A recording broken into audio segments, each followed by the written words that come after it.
It was one of those afternoons that started off perfectly normal. The sun was out, the air was cool, and the school day had finally ended. A 16-year-old boy walked home from basketball practice, his sneakers brushing against the sidewalk rhythmically. He had his backpack slung over one shoulder, earbuds in, lost in his music and his thoughts. His mind wandered between homework, his friends, and the excitement of making the school team that week. Nothing about that moment felt unusual or dangerous. It was just another walk home. As he turned down a quiet residential street, he noticed a patrol car parked on the corner. He didn't think much of it at first. Police cars were often around, keeping an eye on the area. He kept walking, eyes forward, his music still playing softly. But when he glanced up again, he saw the same car slowly pull out and start driving behind him. He frowned slightly, unsure if it was just coincidence. He told himself not to overthink it. Maybe they were on patrol or maybe heading somewhere else. The car followed for another block. Then the blue and red lights flashed briefly, and a short burst of a siren echoed through the street. The boy stopped, confused. He pulled out one earbud, looking around to see if something was wrong. The police car rolled to a stop a few feet behind him and two officers stepped out. They weren't smiling. One of them called out, asking where he was going and what he was doing in the area. The boy blinked, trying to understand what was happening. "I'm just walking home from school," he said, his voice steady but polite. He pointed down the road. "I live just a few blocks that way." The officers exchanged a look. One of them asked to see his ID. The boy hesitated, not because he didn't want to cooperate, but because his student ID was inside his backpack. He slowly started to unzip it, explaining what he was doing, but one officer's hand moved toward his holster. The boy froze. His heart started pounding in his chest. He lifted both hands slightly, showing they were empty. "It's in my bag," he said quickly. "Just my school ID." The other officer walked closer, eyes narrowed. "Why were you walking this way?" he asked sharply. "We got a report about someone suspicious matching your description." "Suspicious?" the boy repeated, confused. "I'm coming from basketball practice." But his explanation didn't seem to change anything.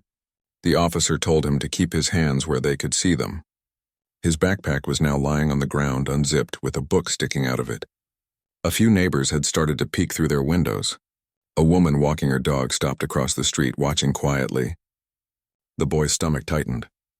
He didn't know what to do or say that would make this go away. He thought about all the stories he'd seen on TV and online, stories of people who looked like him being stopped for no reason, things going wrong fast.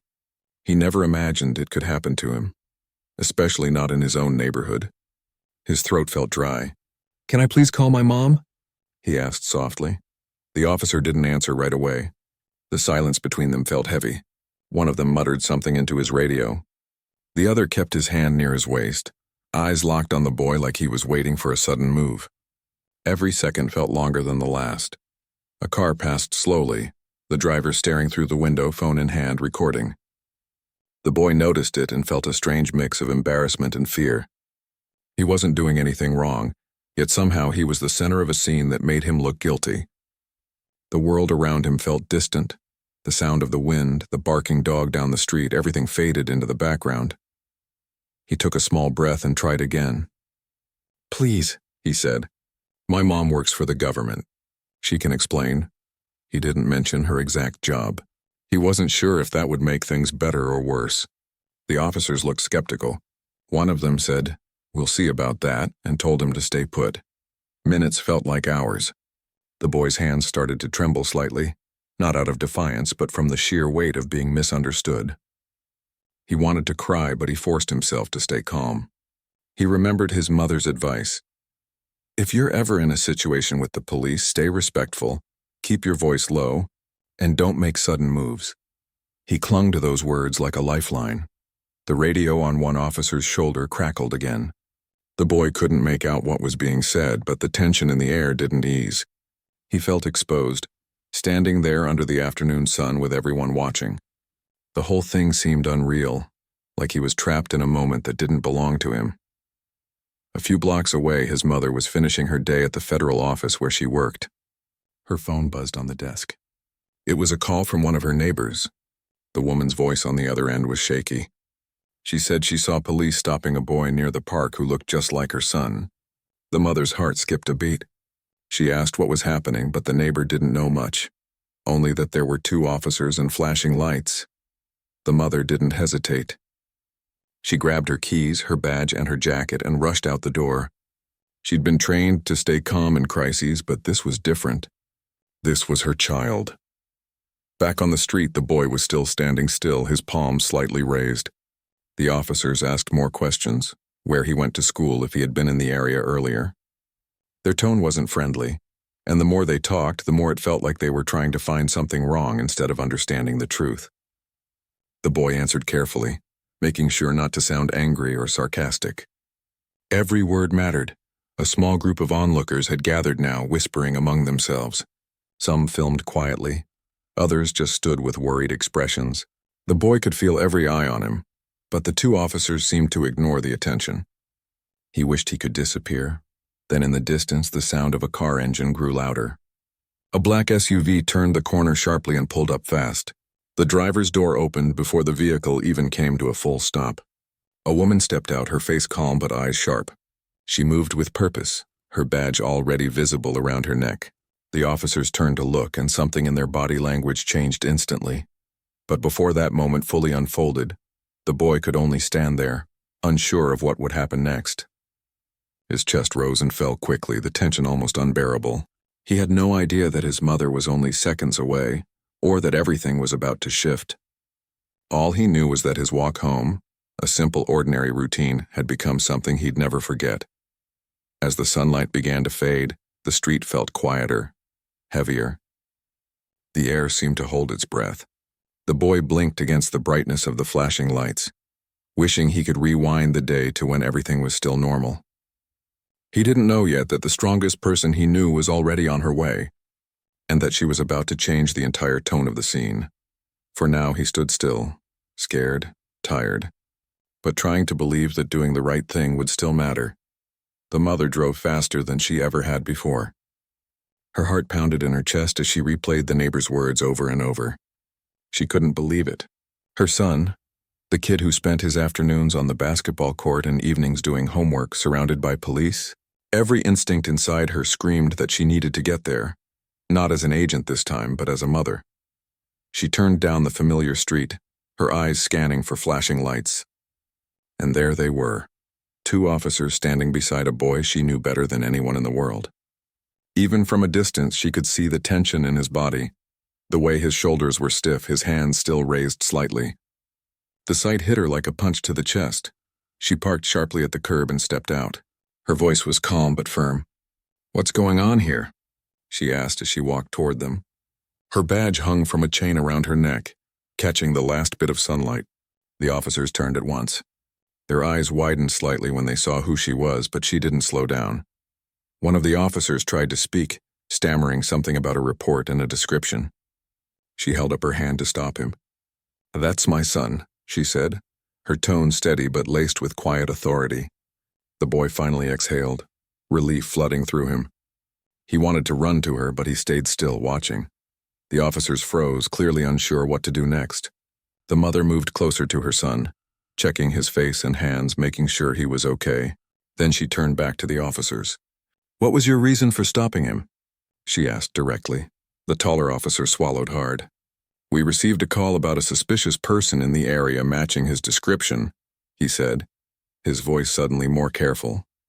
"Suspicious?" she repeated, her eyes narrowing. "He's wearing a school uniform and carrying a backpack. You didn't think to ask a few more questions before treating him like a suspect?" Neither of the officers answered. The tension was thick. One of them shifted uncomfortably. The boy stood quietly, watching his mother take control of the situation in a way only she could. He'd seen her in work mode before, calm, precise, unshakable. But this was different. There was emotion behind her composure.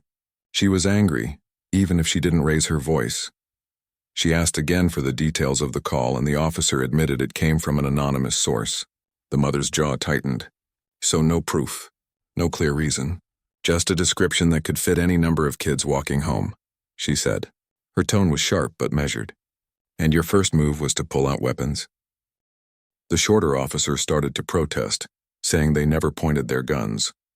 But she wasn't interested in excuses. You escalated a situation that didn't need to be escalated, she said firmly. Did you ask him his name? Did you verify where he was coming from? Did you even notice the school logo on his sweatshirt? They didn't respond. The boy looked at the ground, feeling a mix of embarrassment and gratitude. His mother had a presence that filled the whole street. The neighbors who had gathered were now watching quietly, some whispering, others holding up phones. The flashing light still blinked on the patrol car, casting red and blue reflections over everything. The mother reached out and placed a hand on her son's shoulder. "It's okay," she said softly, though her eyes stayed on the officers. "You did nothing wrong." Those words meant more to him than she realized. One of the officers finally spoke again, trying to sound professional. "Ma'am, we were just following procedure." "Procedure," she interrupted gently but firmly. "I've been in federal law enforcement for over a decade. I know procedure. What I just saw wasn't it." The boy looked up, seeing the officers' faces shift from authority to uncertainty. His mother's calm confidence seemed to dismantle their control. She asked for their badge numbers, which they hesitated to give. That hesitation told her everything she needed to know. A few more neighbors had come outside now. Some started asking questions of their own. The situation, once tense and intimidating, had turned completely. The officers realized they were no longer in control of the narrative. The mother kept her composure, even as she felt anger simmering beneath her calm exterior. "I want to make something clear," she said, her voice low but steady. "This is a neighborhood where my family has lived for years. My son walks this street every day. You don't get to turn that into a crime scene because of a hunch." Her eyes locked onto theirs. "If your reason for stopping him was based on the color of his skin, then we have a much bigger problem than you realize." Neither officer said a word. The silence spoke louder than any excuse could. The boy watched as one of them shifted nervously, looking toward the patrol car as if hoping to end the conversation. But his mother wasn't finished. She asked if their body cameras were recording. They nodded. She reminded them that the footage would show exactly how the encounter unfolded. "And I'll be requesting it," she added. After what felt like forever, the officers backed away slightly, mumbling something about a misunderstanding. They tried to sound polite now, but the damage was done. The mother guided her son toward their car. Before leaving, she looked back one last time. "Next time," she said quietly, "make sure you know who you're dealing with before you assume the worst." They drove off in silence. The boy stared out the window, his thoughts spinning. Relief, confusion, and anger all mixed together. He didn't fully understand why it had happened, only that it could have gone much worse if his mother hadn't shown up when she did. When they reached home, she parked the car and sat for a moment without speaking. The house lights glowed softly through the window. The boy looked at her, unsure what to say. "Mom," he began quietly, "why did they think I was suspicious?" She took a deep breath. "Sometimes," she said, choosing her words carefully, "people make judgments before they know the facts, and those judgments can be dangerous." He frowned, staring down at his hands. "But I didn't do anything." "I know," she said gently, "and that's what hurts the most." She reached over, placing her hand on his. "You did everything right. You stayed calm, you followed instructions. You did exactly what I've always told you to do." Her voice softened. "I'm proud of you for that." He nodded, still processing everything. "If you hadn't come, what would have happened?" he asked quietly. She didn't answer right away. She looked out the windshield, her expression thoughtful and heavy. "That's something I don't even want to think about," she said finally. "But what I do know is that this can't happen again. Not to you, not to anyone else." Inside the house, she went straight to her office. She took out her laptop, her badge beside her on the desk, and began typing a report. Her training kicked in, but her emotions guided her more than her professional instincts this time. She documented everything: the time, the location, the officer's behavior, the lack of reasonable cause. It wasn't just about protecting her son. It was about making sure what happened would be seen, reviewed, and remembered. In the living room, the boy sat on the couch, staring at his basketball shoes. They were still dusty from the court earlier. The whole day replayed in his head, how normal it had been until those flashing lights appeared. He didn't know if he'd ever feel completely safe walking home again. But deep down, he also knew he'd never forget the moment his mother stepped out of that SUV. The look on her face, the calm power in her voice, and it changed everything. After finishing her report, the mother joined him. They sat together quietly, no words needed for a while. The hum of the refrigerator filled the silence. Finally, she said, "You know, when I became an agent, I wanted to protect people. But today reminded me that sometimes the ones who need protection are the people we love most." He looked up, meeting her eyes. "You protected me today," he said softly. She smiled faintly. "That's my job," she replied. Both of them. The boy leaned against her shoulder, the fear finally beginning to fade. Outside, the night was still and quiet, the flashing lights long gone. But the memory of that moment, the fear, the strength, and the truth, would stay with both of them forever. The next morning started quietly, but the air in the house felt different. The boy woke up earlier than usual. He sat at the edge of his bed, staring at the floor, still replaying yesterday's events in his head. The sound of sirens, the flashing lights, the officers' sharp voices, it all echoed in his mind like it had just happened a few minutes ago. He rubbed his eyes, hoping it would fade, but it didn't. Some memories just stick whether you want them to or not. From the kitchen, he could hear his mother moving around, making coffee. She always did that before work, but this morning the rhythm was slower, more thoughtful. When he walked in, she looked up from her mug. "Did you sleep?" she asked gently. He shook his head. "Not much," she nodded slightly, understanding. There was no need to push him to talk. She knew the kind of silence that followed shock. She had seen it in others through her years in the field, but it felt different when it was her own child. She poured him a glass of orange juice and placed it on the table. He sat down, his eyes distant. For a few minutes, neither of them said much. The only sound was the soft hum of the refrigerator and the clinking of her spoon in her mug. Finally, she spoke. "I filed the report last night," she said quietly. "Internal Affairs will review it. I also sent a copy to the department's Civil Oversight Board." He looked up at her. "Will they do anything?" Her face softened. "They'll have to. And even if they try not to, I'll make sure they do." He managed a small nod, appreciating her determination. But beneath that comfort was another feeling and frustration. He still didn't understand how something so simple could turn into something so serious. "I just don't get it," he said, shaking his head. "I was just walking home." "I know," she said softly. "And that's the problem. You shouldn't have to do anything special to be treated fairly." He sighed and stared at his juice, not really wanting to drink it. "I felt like they didn't see me. Like I was invisible but dangerous at the same time." Her heart tightened at those words. She leaned forward and placed her hand over his. "They saw what they wanted to see. That's the truth I wish I could protect you from, but it's out there. The only thing we can do is make sure we speak up when it happens." He nodded, his jaw set. "I don't want to be scared to walk home." "You won't be," she said gently. "Because next time they'll think twice before making the same mistake." Later that day, she left for work, but before she went, she called him from the doorway. "If anyone from the school or the police calls, tell them to contact me directly. Don't answer any questions, okay?" He nodded again. "Okay." Once she was gone, the house felt empty. He turned on the TV, but every channel seemed too loud or too meaningless. He ended up sitting on the couch scrolling through his phone. That's when he saw it, a short video clip posted by someone from the neighborhood. It showed part of what had happened yesterday.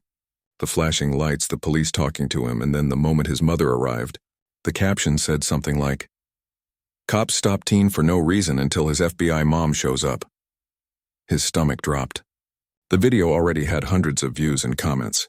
Some people were supportive, saying things like, "This is exactly why change is needed."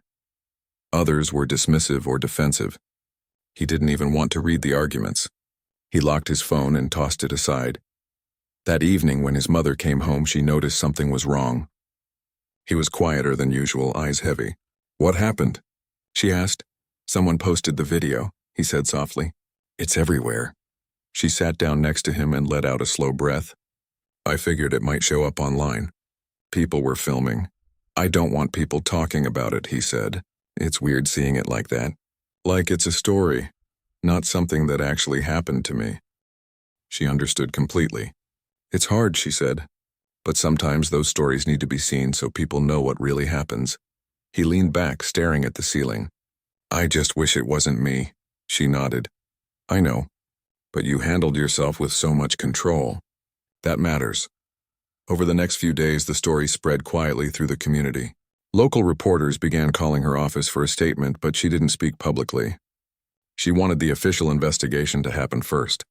Still, word traveled fast. Parents, teachers, even church members reached out to her privately, sharing their own experiences, their fear, their anger, and their support. It was overwhelming, but it reminded her that this wasn't just about her son. It was about every parent who had ever felt that same helplessness. At school, the boy noticed that people treated him differently. Some classmates avoided eye contact, unsure what to say. Others whispered when he passed by. A few came up to tell him they'd seen the video and were sorry it happened. He appreciated the kindness, but he wished things could just go back to normal. One afternoon, his basketball coach pulled him aside after practice. "You doing okay?" the coach asked quietly. "Yeah," the boy said, though he didn't really mean it. "I saw the video," the coach continued. "Listen, what you went through wasn't right. Don't let it make you feel small. You did the right thing," the boy nodded. He wanted to believe that. Meanwhile, his mother kept pushing for answers. She met with the police department's leadership to discuss the incident. The officers involved had been placed under temporary review, but the process was slow, buried under layers of bureaucracy. Still, she didn't stop. Every email she sent, every call she made was a reminder that she wasn't going to let it fade away. One night, as she sat in her home office going over documents, her son walked in. He hesitated at the door. "You're still working on it?" he asked. She looked up and smiled softly. "I have to. It's not just about us anymore." He stepped closer. "What do you mean?" She leaned back in her chair. "When things like this happen and no one speaks up, they keep happening. But if we make sure it's seen, it forces people to face it, even if they don't want to." He thought about that. "Do you think they'll listen?" "They'll have to," she said, "because now there's proof." He looked down at the floor, his voice quiet. "It still doesn't feel fair." She nodded slowly. "No, it's not. But fairness doesn't always happen on its own. Sometimes we have to fight for it." He didn't say anything after that, but he stayed in the room for a while, sitting on the edge of her desk, watching her type. Seeing her so focused gave him a strange sense of calm. It reminded him that he wasn't powerless, not when he had someone like her on his side. A week later, they received a letter from the police department confirming that an internal review had begun. The tone of the letter was formal, careful, and distant. The mother read it out loud, then folded it neatly and set it aside. "It's a start," she said. That night, the two of them had dinner together just like they always did. But this time it felt different. There was a quiet strength between them. Something unspoken but deeply real. The boy finally felt a small piece of peace return, knowing that the moment that once made him feel powerless had turned into something bigger. A spark for change, at least within their small world. Before bed, his mother stood by his door. "You okay?" she asked softly. He nodded. "Yeah, better than before." She smiled gently. "Good. Remember, you didn't do anything wrong. You handled yourself with more courage than most adults would have." He gave a small smile back. "I learned it from you." When she left the room, he lay in bed staring at the ceiling again. The fear had faded, replaced by something else, determination. He knew now that what happened wasn't just about him. It was about everyone who had ever been misunderstood, judged too quickly, or treated unfairly. And if his story could make even one person think twice, maybe it was worth something after all. Outside, the night was quiet again, just like the one before. Everything changed. But inside that house, a sense of strength and hope began to grow, the kind that comes only after you've been tested and survived. 2 weeks passed since the day everything changed, but the memory still felt fresh for both of them. The boy was trying to move on, focusing on school, basketball, and his friends. On the surface, things looked normal again, but deep down, the weight of that afternoon still lingered.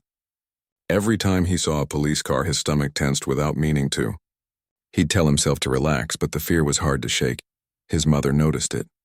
She noticed how he paused before crossing streets where police cars sometimes parked, how he looked over his shoulder more often, how the usual ease in his voice had been replaced with careful silence.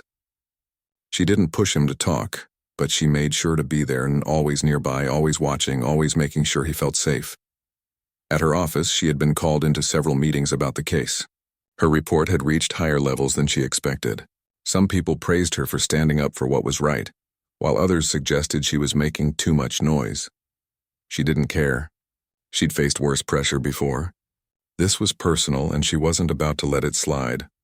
One afternoon, she sat in a conference room with several senior officers. The air felt heavy with unspoken tension. A man in a gray suit cleared his throat and said, "We've reviewed the footage.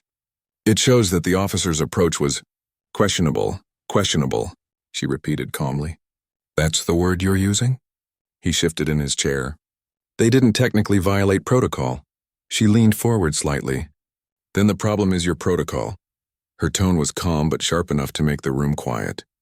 Because if a teenager can't walk home from school without being treated like a threat, something's wrong with the system, not with him. No one spoke for a moment. She could feel their discomfort. Some of them avoided eye contact, others scribbled notes. She didn't care. She had learned long ago that silence in a room like this usually meant someone had heard the truth, but didn't want to admit it. After the meeting, one of her colleagues approached her quietly. You did the right thing, he said. Not everyone has the courage to stand up like that. She gave a small smile. When it's your child, courage isn't a choice. It's instinct. That evening she came home tired but calm. Her son was sitting at the kitchen table doing homework. He looked up when she walked in. How was work? He asked. Long, she said honestly. But we're making progress, he smiled faintly. Good. Then after a pause he asked, Do you think those officers still work there? She hesitated, not wanting to burden him with too many details. For now, she said carefully. But they're being reviewed, he nodded slowly. I just hope they understand what they did. They will, she said softly. One way or another. Days turned into weeks and the story continued to ripple quietly through the community. Some local groups began talking about it at meetings, using it as an example of why better training and understanding were needed. A few reporters reached out again, asking for interviews. She declined each one. This wasn't about publicity. It was about accountability. One Saturday morning, the boy and his mother went to the park together. It was the same park he had walked past the day of the incident. The air was crisp and the sound of kids playing filled the space.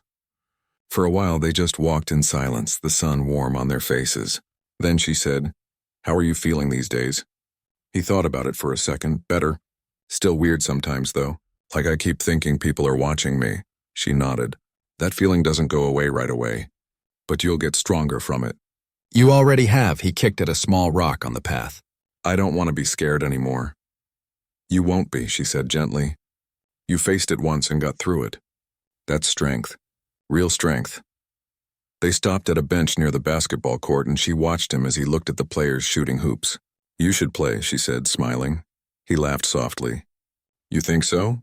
I know so. You can't let fear take away the things you love. He nodded and jogged over to the court.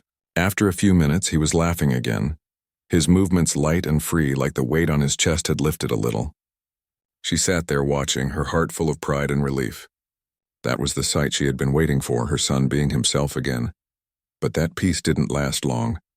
A few days later, she received a letter in the mail. It was from the department's internal review board.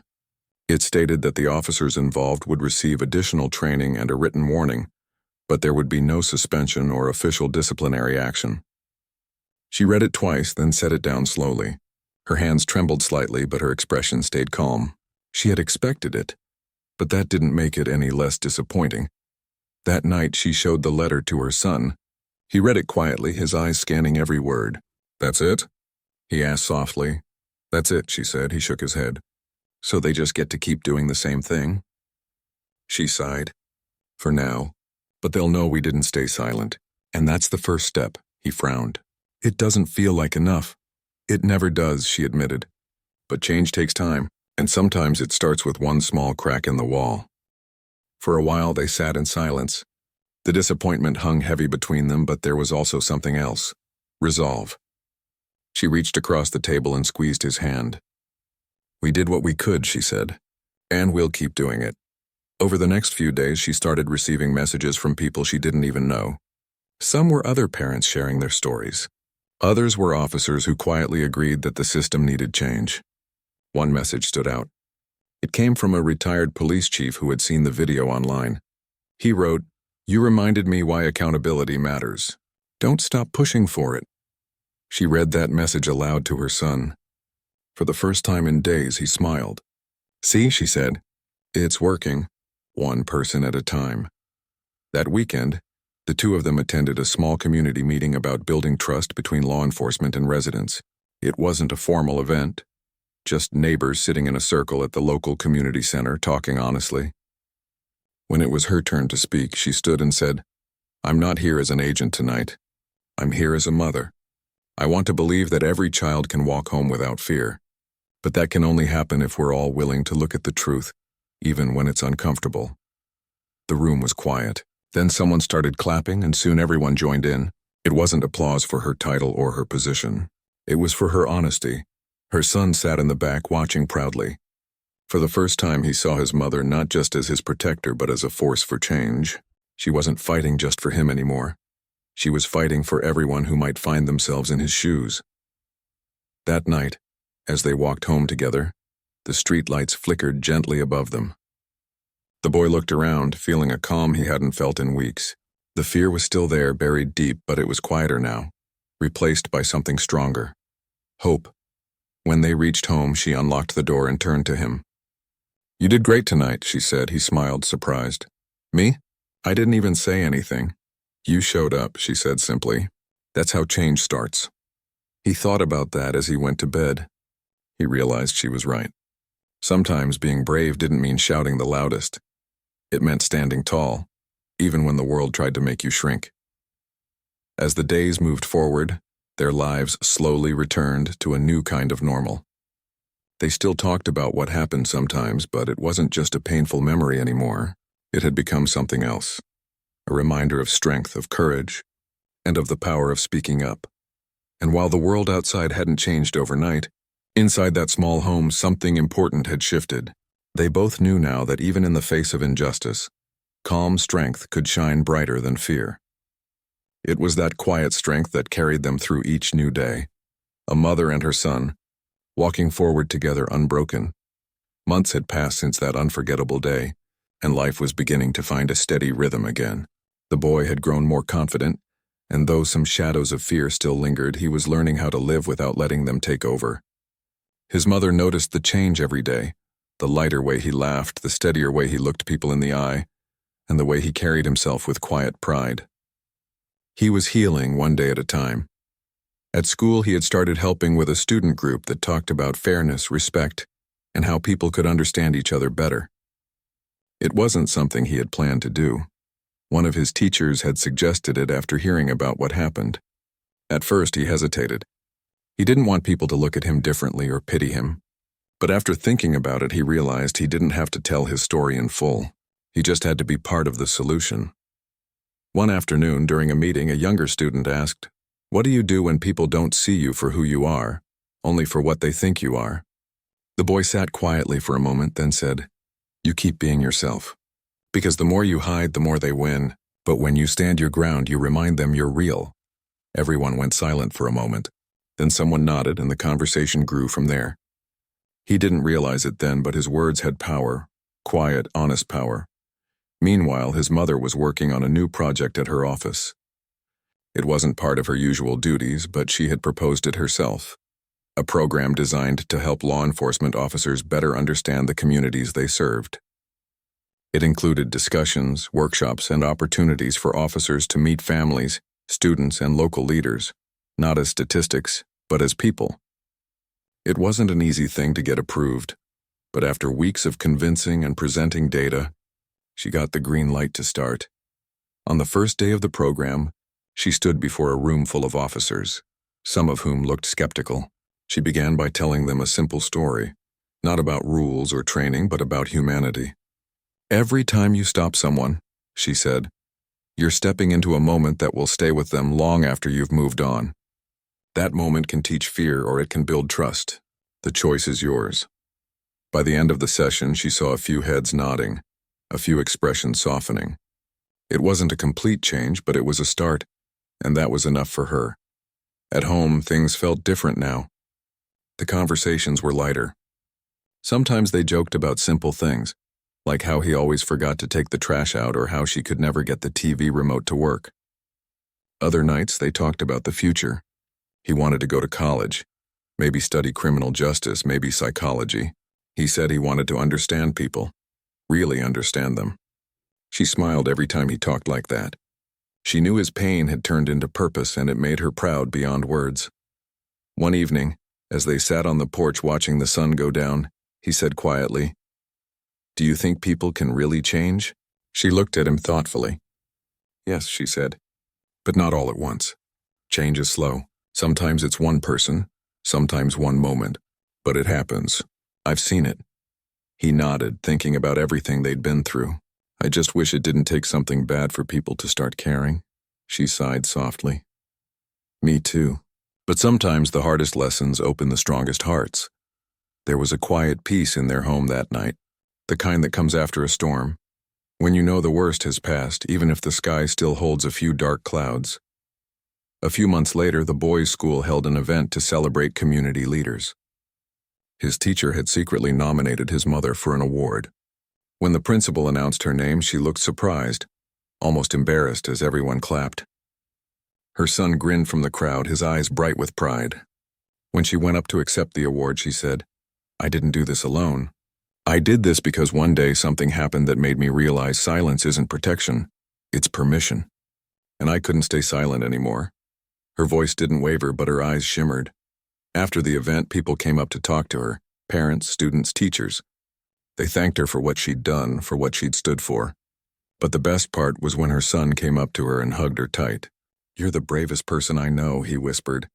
She smiled and said, "No, that's you." Life continued, as it always does. There were good days and bad days. Some days he felt completely fine. Others he still caught himself glancing over his shoulder when he saw a police car drive by. But he didn't feel powerless anymore. He knew his story mattered, that their story mattered. One afternoon, as he was leaving school, a police car pulled up near the corner. 2 officers stepped out, but this time it was different. One of them smiled and waved. "Hey, you're the kid from that meeting, right?"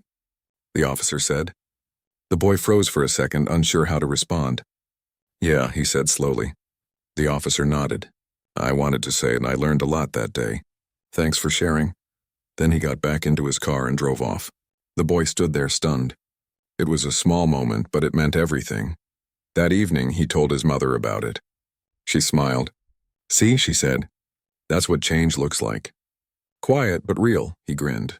Yeah, it felt different, like maybe things really can get better. She put her arm around his shoulders. "They will, as long as people like you keep believing that." Time passed and the seasons changed. The leaves outside their window turned gold and red, and the city took on that familiar chill of autumn. One night, the 2 of them sat at the kitchen table again, just like the night after everything happened months ago. But this time there was no fear, no anger, and just warmth. They talked about his upcoming college applications, about how nervous he was, about how proud she already felt. "You've come a long way," she said softly. "I'm proud of how strong you've become." He smiled shyly. "I had a good example," she laughed. "I don't know about that." "I do," he said. "You taught me how to stand up even when it's hard. You taught me that silence doesn't fix anything, and you showed me what real strength looks like." She felt her eyes well up, but she blinked it away. "If that's the only thing you remember from all this, then it was worth it." Outside, a siren sounded faintly in the distance. Not sharp or frightening, just part of the city's hum. Neither of them flinched this time. They just sat there listening. The world was still complicated, still full of challenges, but their hearts were calmer now. As the night grew quiet, the boy looked out the window, watching the streetlights reflect off the wet pavement. He thought about how much he had changed, how much they both had.